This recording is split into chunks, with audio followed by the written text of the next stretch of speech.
એવું મગાય બીજું મગાય બીજું પડ્યું રે બીજું ક્યાં આપણું હતું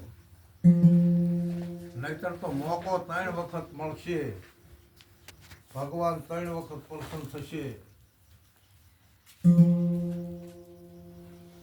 એક ડોહા ને એક ડોશી ને એક છોકરો ને આમ ખેતરમાં મજૂરી કરે હાય રાત ને દી કઈ ભેગું ન થાય શંકર પાર્વતી નીકળ્યા કે ઉભા રહો સ્વામિનાથ ત્રણેયને એક એક વરદાન આપી દો સતી રહેવા દો અમને માગતા નહીં આવડે કે ના તમારે આપવું જ પડશે આટલા બધા દુઃખી આમ જો પરસેવે રેબ છે 90 વર્ષના બાબા છે 90 વર્ષના ડોશીમાં છે છોકરો પણ 40 વર્ષનો થઈ ગયો એક એક વરદાન આપ્યું આમને પાલટી બનાવી દો ને સતી રહેવા દો હું કહું છું એ બરાબર છે પાર્વતીની હઠ હતી શંકર ભગવાન પ્રસન્ન છે માગીને કે માગી હું શંકર ભગવાન હો મારા નાથ તમારું નામ તો કે સાંભળ્યું તું બેન મને પ્રસન્ન થયા મેં હા કે માગવું હોય માગી લો તો કે મને 20 વર્ષની બનાવી દો ને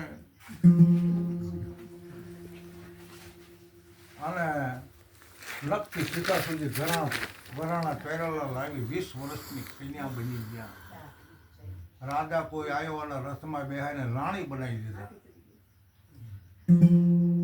અને ડોહાભાઈએ જોયું કે આ તો ભગવાન પ્રસન્ન થયા અને આ તો રાણી થઈ ગઈ બીજાથી ડોહાને પ્રસન્ન થયા તમારે માગવું હોય માગો મારે મારા પત્નીની આજ્ઞા પાળવાની છે એટલે 3 વરદાન આપવાના છે અરે પણ આટલા વર્ષથી મારા ભેગા હતા અને આ ઘડીકમાં રાણી થઈ ગઈ ભગવાન તમે પ્રસન્ન થયા બકરી બની જાય રજવાડામાં બકરી થઈને 2 ભાંઠા માર્યા તગડી મૂકીને ખેતરે આવીને ઊભી રહી છોકરો કે બકરી કોને બાપા કે આ બકરી નથી આ કે ડોશી છે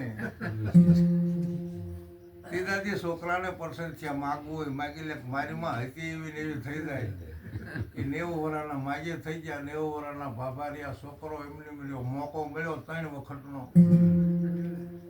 કઈ મેળવી ન શક્યા મેળવવાનું છે કે હે પરમાત્મા જ્યારે આ શરીર છોડો ને ત્યારે મારી સાથે મારા સદગુરુ મારા સંતો અને મારો આત્મ રાજા રામ હોવો જોઈએ બાકી બીજા તો કોઈ આવી શકે એવું નથી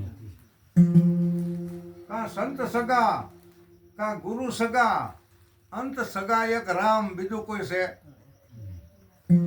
તો એના હિસાબે હે જીવલડા તું સત્સંગ કરી લે અને સત્સંગ સમાન કોઈ સુખ નથી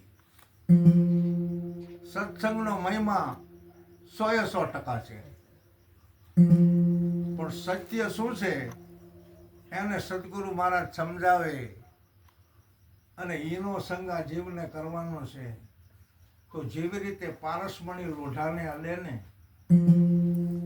એટલે લોઢો શું બની જાય કોનું થઈ જાય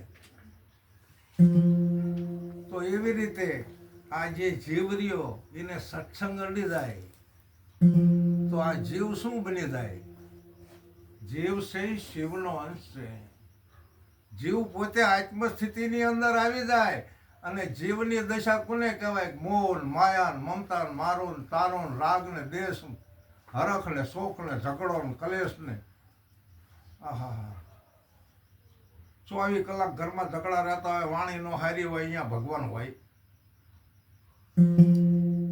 તો આપણે તો આવો અવસર લાવીને મૂકી દીધો છે કે આપણા ઘરમાં આવું ન હોય આને જીવ દશા કહેવાય અને આત્માની ઓળખાણ થઈ હોય ને એના ઘરમાં કજિયો ન હોય કંકાસ ન હોય એકતા હોય હંપ હોય સુરક્ષા હોય સારા ગુણવાળી પોતાના દીકરાઓની કન્યાયું હોય શાંતિ હોય સંતોનો સમાગમ હોય ધીરજ ધારણા હોય આવા બધા ગુણ હોય અને અહીંયા બ્રહ્મદેશમાંથી બધા દેવોને દર્શન કરવા આવવું પડે તો હવે માણસ અવતાર આપણા હાથમાં આવ્યો છે આપણે જે કંઈ કરવું હોય તમે જોજો અમુક ઘરે કોઈ શાંતિ નથી. તો એવો મેં આ નિરાજ પણ નક્કી કર્યો છે, આનું નામ નિરાજ છે. બાકી છે અસલ નિજ્જા ધર્મ. પણ નિરાજ એટલા માટે કહેવાય છે કે કોઈને નિરાજ કરી એ ભાઈ નિરાજ લેવાની છે, નિરાજ લેવાની છે.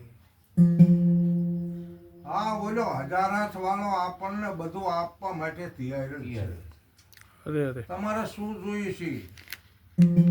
સદગુરુ મહારાજ તમને કલ્પવૃક્ષનું વાવેતર કરી દઈશ, અને કલ્પવૃક્ષનું ઝાડ મોટું થાય પછી એના સાઈડે તમે જેવી કલ્પના કરો એવું તમને મળી જવાનું. પણ જોજો મોળી કલ્પના ન થવી જોઈએ હો, નહીતર મોળું મળે. સારી કલ્પના કરો તો બધું સારું મળે. અને એ કલ્પવૃક્ષ સેવે જો દાળદર જાય નહીં તો એના સાંયડે સિદ્ધને જઈએ. એ વાલા મારા શાંતિ પમાડે એને સંત કહીએ. કલ્પવૃક્ષની સેવા કરી હોય ને જો આપણું દાળદર ન જાય તો શું લેવા ભક્તિ કરવી પડે? અરે તમારું આ સંસાર જીવનની અંદર દાળદર પણ નહીં રહે, પણ ઘરની અંદર એક રાગ. સવારામ બાપાએ કીધું કે નૂર મુખ કમળ પરમાવે નહીં રે, આખા ઘરમાં હશે એક રાગ મોક્ષ વર્તી ના માનવીને ઓળખો રે. ચરણ સેવીને કહું એના ચરણ મોક્ષ વર્તી ના માનવીને ઓળખો રે.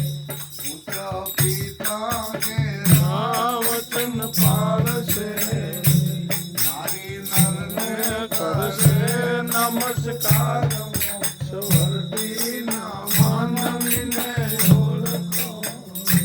સાધુ દેખીને સામા તોડે શેરીએ, નમે બુઢા જુવાન અને બાળ. મોક્ષ વર્તી ના માનવીને ઓળખો રે. જો કે ઘણું કીધું છે, સવારે બાપાએ તો બાકી નથી રહેતું.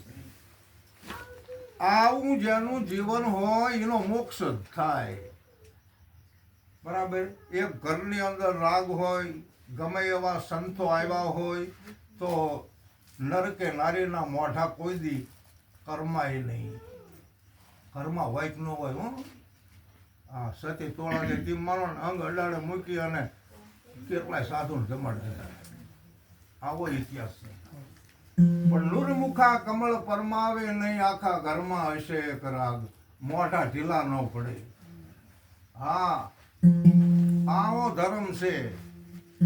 ઘરમાં પુત્ર એટલે દીકરા પિતાના વચન પાળતા હોય, ઘરમાં નારીઓ પોતાના નરને પતિને નમસ્કાર કરતી હોય, અને સંત સતગુરુ જ્યારે પધારે એટલે જુવાન કે બુઢા કે નરનારી બધા નમન કરતો હોય. આપણો ધર્મ છે જ અત્યારે હાલમાં, એમાં ના નથી. બધાને ખૂબ ખૂબ ધન્યવાદ છે કે સંતો આવે છે, નમસ્કાર કરે છે, સદગુરુના ચરણ ધોઈ ચરણામૃત પીવે છે. ખૂબ ખૂબ ધન્યવાદ છે.